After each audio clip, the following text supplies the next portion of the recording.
Olá, eu sou a Tamires. Fique agora com mais um áudio de nossas poderosas ministrações da Palavra de Deus. Deus te abençoe. O título de hoje é o título da série. Eu vou fazer uma mensagem dos primeiros 6 versículos de Romanos, que vai ser um mergulho no Evangelho de Romanos, porque Romanos é conhecido como a carta do Evangelho da Graça. E na carta de Romanos é muito profunda. E por que me chama tanto a atenção mergulhar na palavra, como o pastor Marcos mergulhou em Colossenses no último domingo? Porque, amados, no meio de tanta loucura, de tanta informação boa e complexa e difícil de compreender, nós precisamos do Evangelho na veia. Nós estamos sentindo isso muito forte. Se estamos no final dos tempos, nós estamos realmente precisando mergulhar na graça e no Evangelho e na palavra de Deus. Porque o que nos salva é a palavra de Deus. Não é apenas a experiência comprova a graça e a salvação. Mas o que nos salva de fato é a aliança com Jesus e andar na palavra dele. E eu gostaria de convidá-lo a ler comigo Romanos capítulo 1, de 1 a 6, que diz: Paulo, servo de Cristo Jesus, chamado para ser apóstolo, separado para o evangelho de Deus, o qual foi prometido por ele de antemão, por meio dos seus profetas nas Escrituras Sagradas, acerca de seu filho, que como homem era descendente de Davi, e que mediante o Espírito de santidade foi declarado Filho de Deus com poder, pela sua ressurreição dentre os mortos, Jesus Cristo, nosso Senhor. Por meio dele, por causa do seu nome, recebemos graça e apostolado para chamar dentre todas as nações um povo para a obediência que vem pela fé. E vocês também estão entre os chamados para pertencerem a Jesus Cristo. Quem aqui está entre os chamados para pertencerem a Jesus? Amém? Glória a Deus por isso. Nesses primeiros versículos, Paulo faz um resumão da carta. Primeira coisa que eu quero dizer, que não está aqui, você vai encontrar apenas se você estudar um pouco sobre isso. Paulo nunca foi a Roma como ele gostaria de ter ido. Eu vou explicar por quê. Quando ele escreve essa carta, ele não estava preso. É uma das poucos momentos em que Paulo não estava preso. O que aconteceu? Ele estava indo para Jerusalém, ele estava em Corinto, ele tinha ficado lá por 3 meses. E ele estava indo para Jerusalém levar as ofertas da igreja. De Jerusalém, ele planejava ir para a Espanha. Ele queria levar o evangelho para a Espanha. Só que, quando ele chegou a Jerusalém, ele foi preso. E ao ser preso em Jerusalém, ele foi levado para Roma, preso. Olha que coisa. Ele nunca foi para a Espanha, como ele desejava e sonhava no coração. E essa carta foi antes dele ser preso. Ele manda essa carta para a igreja de Roma. Ninguém sabe exatamente quem fundou a igreja de Roma. Não foram os apóstolos. Eles acreditam que pode ter sido no Pentecostes, quando o Espírito Santo veio com poder e as pessoas se espalharam, que a igreja de Roma tenha nascido a partir dali. Não é muita clareza. Em Roma, a igreja tinha judeus convertidos e gentios, romanos, gregos. Então, Paulo, ele escreve para essa igreja, dizendo que ele passaria por eles porque ele queria ir para a Espanha. Que interessante. Às vezes a gente não entende os propósitos de Deus, né? Aliás, às vezes não, muitas vezes. E nesse momento, o sonho de Paulo era levar o evangelho à Espanha. E ele sabia que ele ia passar por Roma. Por isso ele manda a carta para eles conhecerem ele. Porque a igreja não conhecia Paulo, só de ouvir falar. E quem leva a carta é uma mulher, é uma irmã, Febe. Conclusão, Deus mudou os planos de Paulo, como ele muda os nossos. A palavra de Deus diz que nós podemos fazer planos, mas a resposta certa vem do Senhor. Faça seus planos, eu faço os meus, mas eu tenho que entender que quem direciona é Ele. E Paulo chega em Roma depois da carta, mas ele chega preso. Que interessante, né? Então, tudo aquilo que ele sonhava em fazer, talvez, em Espanha, foi seguro, mas o Evangelho chegou na Espanha de qualquer forma, chegou a nós até os confins da terra, né? Que somos nós, né? Sabia que nós somos os confins da terra. Se há um confim da terra, tirando a Antártica, né? O Ártico, a Austrália, né? Nós estamos ali incluídos. O que Lutero fala sobre a carta aos Romanos? Você sabe que Lutero, ele usou Romanos quando ele falou que a salvação era pela fé. Ele diz, disse, aqui se escancaram as portas para a compreensão das Escrituras Sagradas, ou seja, que tudo que deve ser entendido em relação a Cristo, isto está em Romanos. John Stott disse, Romanos é um manifesto cristão que apresenta o Evangelho de Deus de forma profunda e abrangente. Guarda isso no seu coração, Evangelho de Deus. Hernandes Dias Lopes, um pastor maravilhoso da atualidade, um teólogo, Romanos é o Monte Everest das Escrituras, focando na justificação pela fé, na soberania da graça e na segurança da salvação. Bonito isso, né? Monte Everest das Escrituras.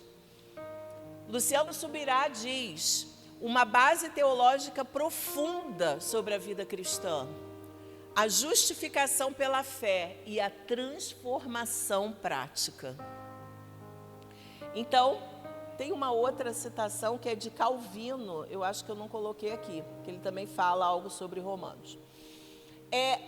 Hoje nós vamos ver alguns tópicos introdutórios. Primeiro, a autenticidade e a essência do Evangelho. Quando Paulo ele apresenta essa carta, ele diz, Paulo, servo de Cristo Jesus, chamado para ser apóstolo. Ele está falando quem ele é. A palavra servo aqui é a palavra doulos. E a palavra doulos significa escravo. Então ele está falando, eu sou escravo de Cristo. Ele vai aprofundar isso ao longo de toda a carta, principalmente capítulos 6 e 7. Separado para o Evangelho de Deus, o qual foi prometido por ele de antemão por meio dos seus profetas. Gente, que incrível. Ele resume aqui a autenticidade. O Evangelho é de Deus e ele foi anunciado pelos profetas. Então Paulo está dizendo que as boas novas da salvação através de Jesus, elas não vieram do nada. E é incrível como Deus usa um judeu, que era Paulo, fariseu, conhecedor do cânon do Antigo Testamento, a gente chama de Antigo Testamento, mas era o cânon bíblico da época, para atestar que o Evangelho, as boas novas da salvação eram de Deus. Que coisa linda. Em João 5, 39 a 40, diz, Jesus falou, palavras de Jesus, vocês estudam cuidadosamente as Escrituras porque pensam que nelas você tem a vida eterna. E são as Escrituras que testemunham a meu respeito. Contudo, vocês não querem vir a mim para terem vida. Jesus falou isso para os judeus. As Escrituras, elas apontam para mim. Gente, eu não vou usar, porque não dá tempo. Se você fizer, coloca lá no Google. Aproveita a inteligência artificial do Google, que é uma bênção. Coloca lá. Textos bíblicos que falam sobre a vinda de Jesus no Antigo Testamento. Vai vir assim, ó. Gente, os profetas já diziam o local que ele ia nascer, nasceria em Belém, que ele seria filho de mulher. É incrível como os profetas, muitos anos, séculos antes de Jesus vir, já apontavam para ele. Em Lucas 24, Jesus também diz, nos versos 25 a 27, como vocês custam a entender, Jesus falando, como demoram a crer em tudo que os profetas falaram. Não devia o Cristo sofrer essas coisas para entrar na sua glória? Começando por Moisés, todos os profetas explicou-lhes o que constava a respeito dele nas Escrituras, que Jesus já tinha ressuscitado, ele estava indo no caminho de Emaús, e os discípulos estavam tristes, e ele falando, gente, vocês não entendem que eu precisava morrer, que precisava entregar minha vida como sacrifício. Está tudo lá nas Escrituras. Como vocês não conseguem entender essas coisas? E eu vou te falar, hoje, igreja neotestamentária, às vezes nós vemos uma visão do Evangelho tão aquém daquilo que Jesus veio fazer. Amém? Nós vimos um testemunho tremendo de uma família que está recebendo os efeitos do Evangelho na vida deles. Eu achei lindo porque não é algo que aconteceu do nada. Eles têm uma história com Jesus e eles têm uma história com a igreja. Eles têm uma aliança com Jesus e com a igreja. Que compromisso lindo, que fidelidade. Eu fiquei ali feliz demais. Não apenas pelos milagres que Jesus fez, porque Ele faz, Ele deu a sobrevida. Não é por isso, não foi isso que me alegrou mais. O que me alegrou mais foi saber que vocês estão ali juntos, em família, lutando, agradecendo a Deus. Gente, isso mostra a maturidade espiritual. É a gratidão que mostra a maturidade espiritual. É agradecer na luta, é agradecer na dor e agradecer nas vitórias. Amém? Isso somente o Evangelho de Cristo nos nossos corações pode fazer. Em Romanos 1, 3 e 4, diz acerca do seu filho que, como homem, Paulo fala, logo no início da carta, era descendente de Davi e, mediante o Espírito de Santidade, foi declarado Filho de Deus com poder. Jesus Nazareno, descendente de Davi por parte de José, mas Jesus ressuscitado, poderoso. Gente, o nosso Jesus hoje não é o Jesus Nazareno, é o Jesus ressuscitado. Paulo já está falando isso, Jesus com poder. Mas, às vezes, nós estamos apenas com aquela visão do Jesus Nazareno, que, glória a Deus, nos dá exemplo. Exemplo lindo. Tanto é que tem a série The Chosen, não é? A série The Chosen fala muito do Jesus Nazareno. Mas como foi difícil para os discípulos reconhecer que aquele Jesus Nazareno também era o Deus Todo-Poderoso. E somente na ressurreição é que eles conseguem compreender isso. Quem é o Jesus que você crê? Qual é o Evangelho que você acredita? Que boas novas são essas? Aqui tem a frase do Calvino. O Evangelho inteiro está contido em Cristo. Apartar-se de Cristo, um passo que seja, significa afastar-se do Evangelho. Gente, que declaração.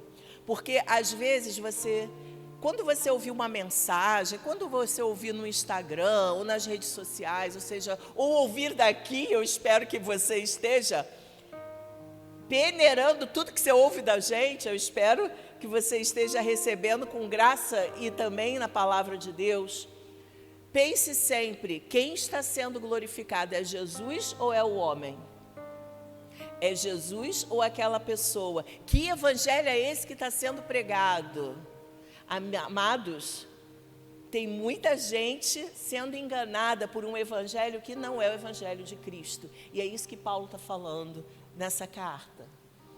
Segundo ponto, o evangelho se destina a todas as nações. O evangelho é para todos. O evangelho é para você, o evangelho é para mim, que sou brasileira, mas o evangelho é para o africano, o evangelho é para o norte-americano, o evangelho é para o indígena, onde ele estiver, o evangelho é para o europeu, o evangelho é para o asiático, o evangelho é para todos. E Paulo tinha essa revelação tão forte desde a conversão dele, mas eles ainda eram estreitos para entender isso. O evangelho é para criança, o evangelho é para o adulto e o evangelho é para aquele que já está como sênior. O evangelho não tem limites para o evangelho. O evangelho é para aquele que mora nas comunidades e o evangelho é para aqueles que moram nos altos dos prédios mais caros do Rio de Janeiro. Amados, nós temos que abrir a nossa mente que o evangelho é para todos. Amém? E é isso que Deus tem. E a gente sonha com essa igreja, né? Pastor Marcos, pastora Rosana, pastor Lúcio, pastora Heloísa, sonham uma igreja que não tem limites, uma igreja que pode estar crescendo nas comunidades, mas pode estar crescendo também na Zona Sul, na Zona Oeste, na Zona Norte. Não há limites pro evangelho. Glória a Deus por isso. E a gente não pode ter preconceitos. Nós temos que aceitar as pessoas nas suas diferentes culturas, microculturas, micropensares. O evangelho da graça é para todos. Glória a Deus para isso. Glória a Deus por isso. Vamos dar uma salva de palmas ao Senhor? Porque o evangelho é para todos. Paulo fala em Romanos 1,16, não me envergonho do evangelho, porque é o poder de Deus para a salvação de todo aquele que crê, primeiro do judeu e depois do grego. Ele está falando isso porque Jesus era judeu e ele morreu para os judeus. Mas ali mesmo ele falou, ide por todo o mundo e pregai o evangelho depois da ressurreição a toda criatura. Ele começa lá, mas ele não fica lá. E Paulo está lutando contra esse espírito de estreitamento. E você sabe que eu posso estar falando, pastora, mas eu não penso assim. Mas você sabe que quando eu limito a minha célula, a minha casa somente, eu tô limitando. Eu quero o evangelho só na minha casa. Eu não quero que a minha célula multiplique. Como assim, gente? Você tem o evangelho pregado na tua casa. O seu sonho tem que ser, Senhor, que a minha célula ela multiplique em várias casas. Porque o evangelho, ele não pode ser contido na célula. Ele não pode ser contido numa área. Ele não pode ser contido numa igreja. O evangelho é maior que nós. Amém? Nós somos apenas instrumentos de Deus. Você foi chamado e eu para expressar o evangelho onde Deus me colocar, seja no pequeno, no muito, no grande, no pouco. Eu sou o embaixador de Cristo, você é o embaixador de Cristo para levar o evangelho. Amém? Terceiro, o propósito do evangelho é a obediência pela fé. Mas que evangelho é esse? É o evangelho do oba-oba, é o evangelho que tudo pode. Não, Jesus morreu e ama a todos. Não, Paulo não fala isso. Ele aprofunda isso em Romanos, em versículo 5. Por meio dele, por causa do seu nome, recebemos graça e apostolado para chamar dentre todas as nações, culturas, povos, a obediência que vem pela fé.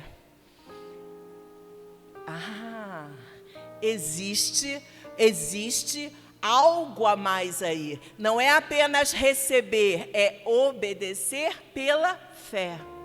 Pela fé, pela graça. É pelo favor de Deus. Quando nós celebramos casamento e as pessoas fazem os votos, e elas falam, prometo te amar, cuidar, até que a morte nos separe, pela graça de Deus. Amém? Pela fé na graça, porque eu e você quebramos palavras, eu e você quebramos votos, e é isso que Paulo vai falar. Quem nós somos sem a graça de Deus? Muitas vezes Romanos é mal interpretado, porque está achando que Paulo está jogando na cara o pecado das pessoas. Não é isso. Paulo está mostrando a impossibilidade da salvação sem o evangelho. Eu e você não somos salvos sem o Evangelho de Cristo. E esse Evangelho me leva a ter compromisso com Jesus. Não é apenas, Jesus me ama, entrego a vida dele e pronto. Não.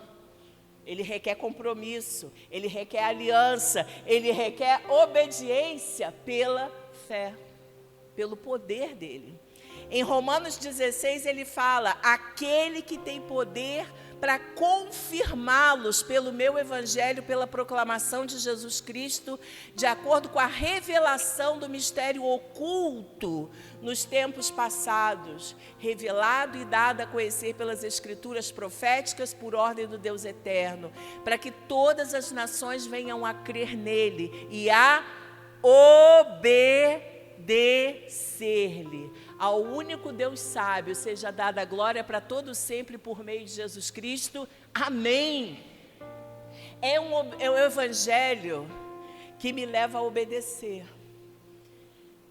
Gente, somente a graça de Deus, somente o favor de Deus nos faz obedecer. De coração.